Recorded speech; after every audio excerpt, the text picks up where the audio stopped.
Monsieur le Premier ministre, je voudrais vous parler d'une famille célèbre. Alors ce n'est pas celle de Leonarda, où on a fait plutôt dans le vaudeville.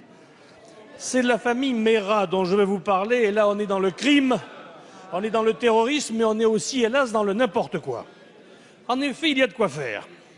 Le frère terroriste, Mohamed, vous le savez, assassin de soldats parce qu'ils étaient soldats et de juifs parce qu'ils étaient juifs.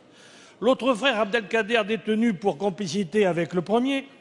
Et maintenant, voici la sœur, Souad, et le demi-frère, Sabri Essid. Alors, toute cette sympathique famille est partie avec armes et bagages, si je puis dire, mais aussi avec une petite dizaine d'enfants en Syrie pour participer sans doute au djihad, s'il en croit les déclarations de monsieur le ministre de l'Intérieur, et non pas celle de la maman qui nous a dit qu'elle était partie se faire bronzer en Tunisie.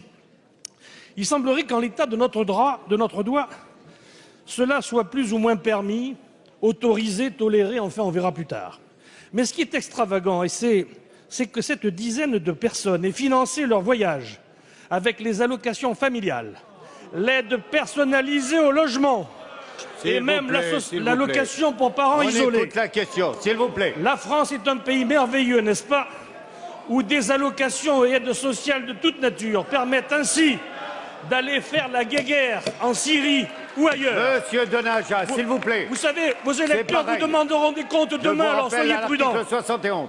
Madame la garde des Sceaux va nous présenter dans quelques jours un projet de réforme pénale. Puis-je lui proposer de faire de la bêtise et de la lâcheté un réel délit punissable?